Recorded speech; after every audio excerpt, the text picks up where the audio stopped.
Welcome to Uncensored Conservatism. This is episode number 217, and today we're going to go around the United States in less than 12 minutes, starting here in Alabama, where a federal judge ruled the state cannot prosecute groups that assist women to travel out of state to obtain an abortion. They ruled it was a violation of their First Amendment rights and a person's right to travel.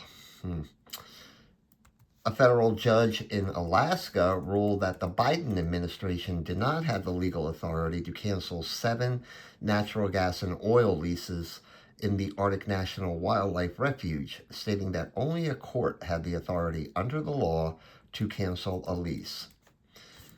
Well, Arkansas has one less inmate on death row when it was announced that Bruce Ward, that state's longest-serving inmate on death row, died of natural causes at the age of 68. Now, natural causes just saved the state money keeping this convicted murderer alive. Oh, look out, Kamala, because Biden's former health secretary, Xavier Becerra, has thrown his hat into the gubernatorial ring in 2026 to replace Governor Hairgel Newsom. Wouldn't it be funny if even California rejected Kamala Harris? It could come down to him versus her because they have a weird voting system out there. A power outage at an ICE detention center in Colorado managed to spring 2 alleged refugees from custody when the doors didn't lock. But ICE recaptured Giland Vito Romero of Aurora, who was originally from Venezuela, riding a bus in downtown Denver. Romero is an alleged member of Tren de Aragua. Okay, so Delaware has a population of just over 1 million people, but they also have 2.2 million businesses registered in the state. After Elon Musk and others complained about shareholders suing corporate boards, the state is now scrambling to change their laws so that they don't drive those businesses out of Delaware to more business-friendly states like Texas or Florida. Meanwhile, in Florida, the election to replace Mike Waltz was won by Republican Randy Fine, while Republican Jimmy Patronis also won his race to replace Matt Gaetz, thus busting hopes of the Democrats that they could pick up at least 1 seat in the House. Oh well, things just got tougher for them. Federal judge in Georgia has refused to block the use of electronic voting machines in the state in a long-running lawsuit. At the center of the controversy are the Dominion voting system machines. The judge ruled that the plaintiffs failed to prove standing in the case and no need to look at the merits. In Hawaii, Maui's mayor has proposed phasing out rental properties to alleviate that area's housing shortage problem caused by wildfires that destroyed 3,000 homes. Economists from that state note that although it would certainly help with housing, the economy would likely suffer through job losses and lost tax revenue. So make up your mind out there in Maui. In Illinois, Governor J.B. Pritzker is just a fat slob.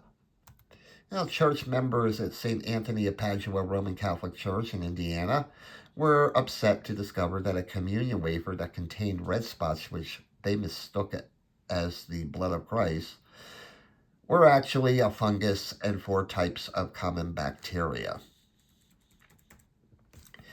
The Iowa Attorney General is suing a county sheriff over Facebook comments that they don't always intend to cooperate with ICE officials.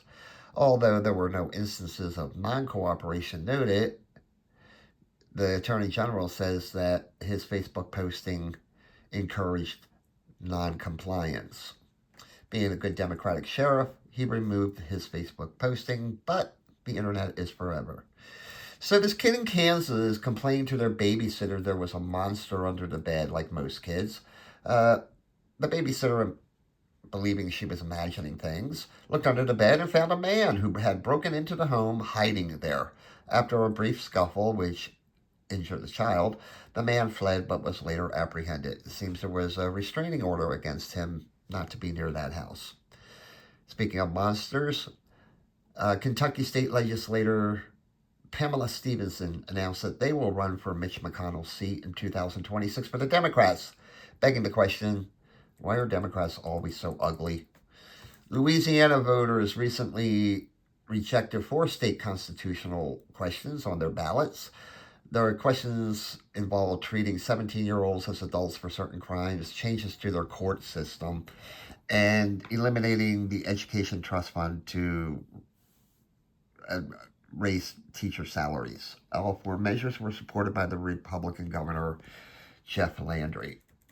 School and state officials in Maine said they will not comply with policies keeping transgenders, particularly boys, from competing as girls, setting up a showdown with the Trump administration, and I'm sure the Democrats have their judge lined up already.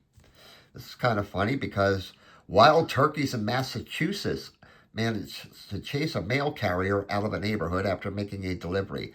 The poor mailman had to run for his life and gun his engines out of there. Democratic State Senator Mallory McMorrow in Michigan announced that she will run for the U.S. Senate seat being vacated by Democrat Gary Peters in 2026.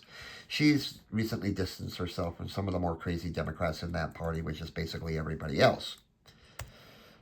A Maine Coon cat in Minnesota got in the record books for sporting an 18-and-a-half-inch tail.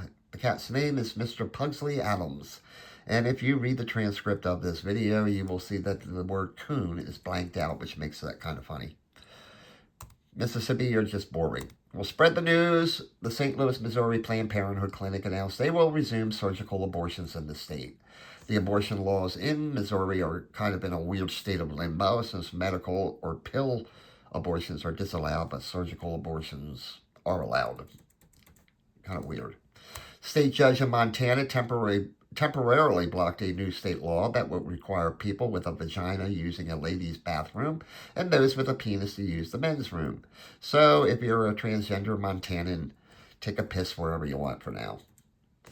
Federal judge in Nevada ruled that the state's long-dormant law requiring parental notification for an abortion can be enforced pending future challenges over its constitutionality.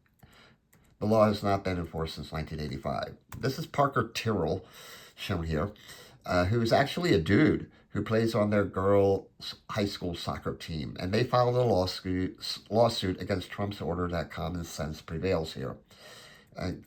What difference does it make? Soccer is gay anyway, so, I mean, seriously, that's a gay sport.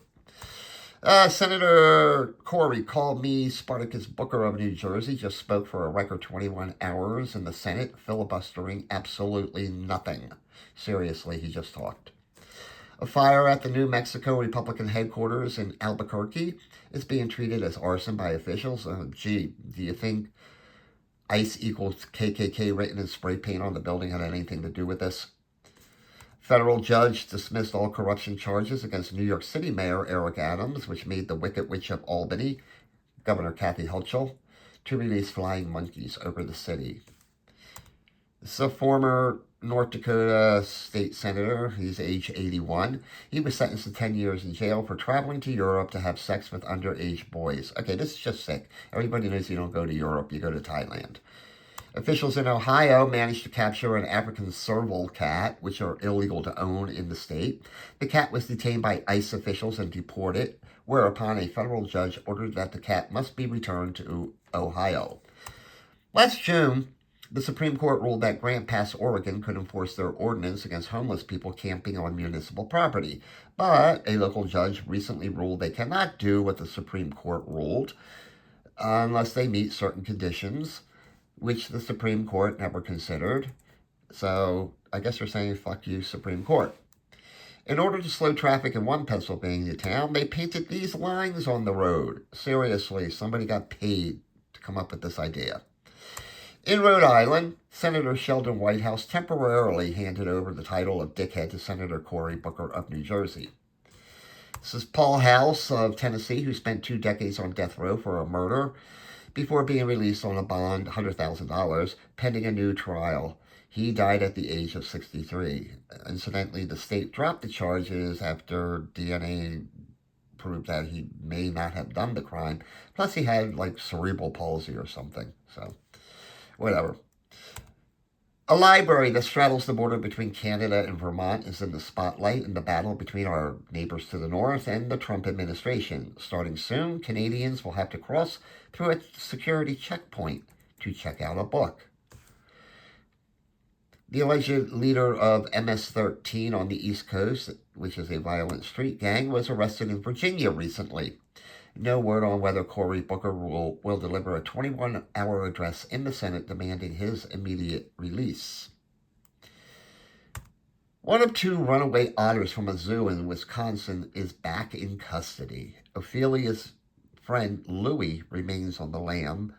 It being otter season, Louie could be just about anywhere looking for a mate right about now. But anyway, they say that the otters are territorial, so he probably didn't go too far. They are indigenous to Wisconsin, by the way, so I don't know what they were doing in the zoo. And finally, a new thermal steam vent opened up in Yellowstone Park in Wyoming, which is visible from the road. Visitors can see it about 1 mile north of Norris Geyser Basin. And that's it for today. Thanks. Have a great day and a more pleasant tomorrow.